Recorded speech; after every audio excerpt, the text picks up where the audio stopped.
Hi there, and welcome to my Itty Bitty Chapel. My name is Patty Chaffee, and I'm the community minister at Niantic Community Church. I'm also an expressive arts facilitator and a spiritual director. The Itty Bitty Chapel is a few moments offered midweek to relax, refresh, and reflect on a spiritual word or phrase. It's usually filmed in or near a sacred space within my home called the Itty Bitty Chapel, and our candles are lit to remind us of the presence of Spirit within and around us.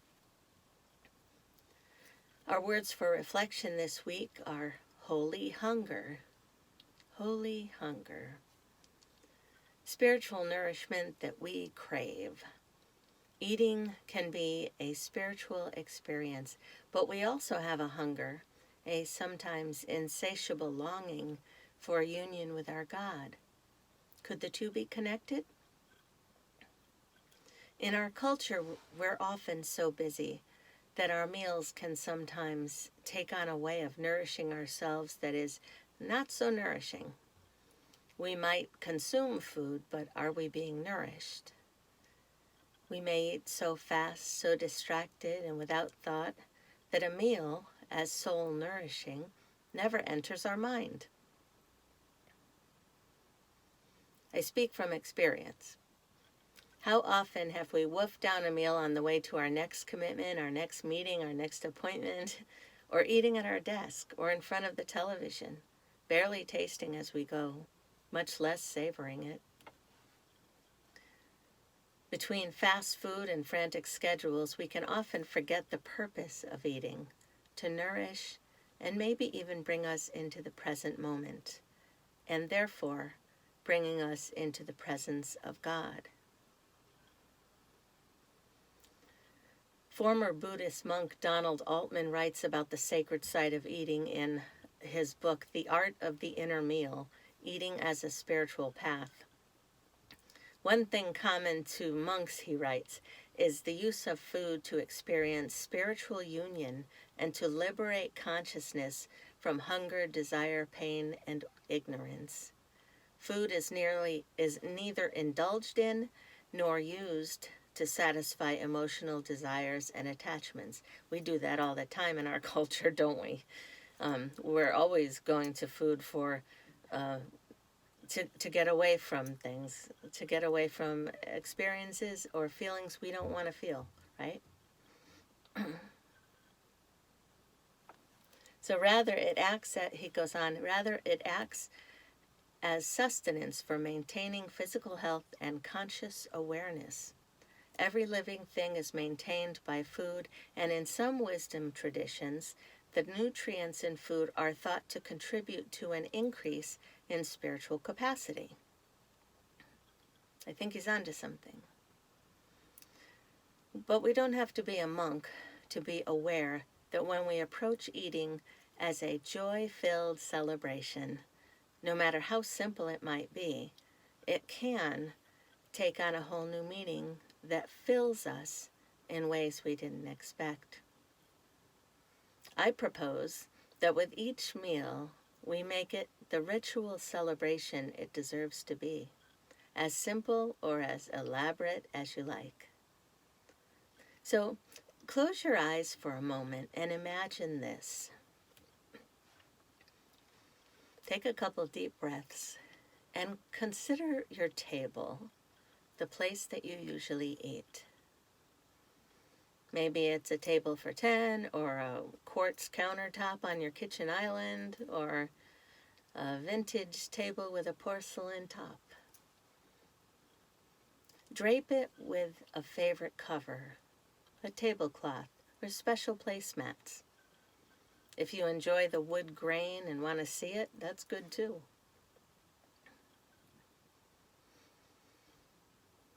Are you eating alone or with others? Do this exercise even if it's just for yourself. And put out an extra chair. Set your table with your finest china and silverware. Do you prefer pottery dishes or something more casual, something bright and playful for the season? If you don't have any of those things, make a trip to Home Goods. They're fabulous. Use what makes your heart sing, whatever that is. Because if we didn't need it or love it, we wouldn't have it, right? The purpose of a simple life. Add a candle or two to bring light to your experience. Unscented is best when you're eating, but whatever you want is fine. What food have you prepared? Was your meal created with love? Or was your mind on other things? Is it food that you absolutely love? Or were there other reasons you chose it? Consider these things.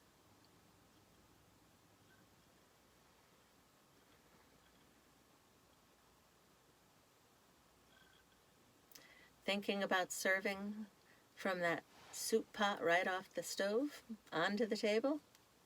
Instead, find a beautiful bowl to serve it from. Honor your creation and all the gift that it is. Be an artist at your table.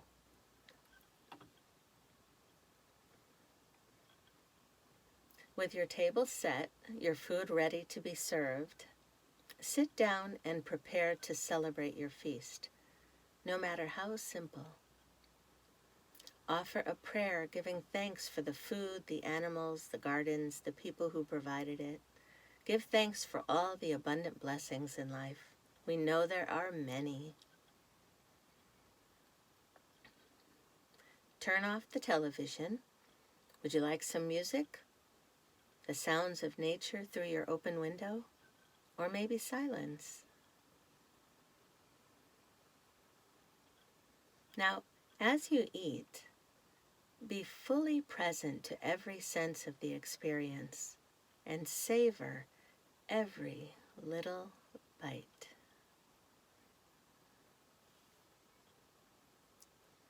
Imagine Jesus sitting with you in that extra chair. You both smile. His eyes sparkle as he looks at you. He likes your cooking. As you finish, after taking as much time as you need with that meal, offer another blessing of gratitude.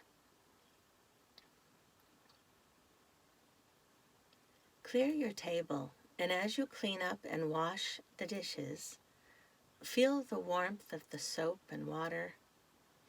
Are bubbles floating in the air? Make it a meditation. Be fully present. Fully present. Be present too, that'll help. Be fully present, and just maybe Jesus will dry. In this meal, did you have a sense of God's presence?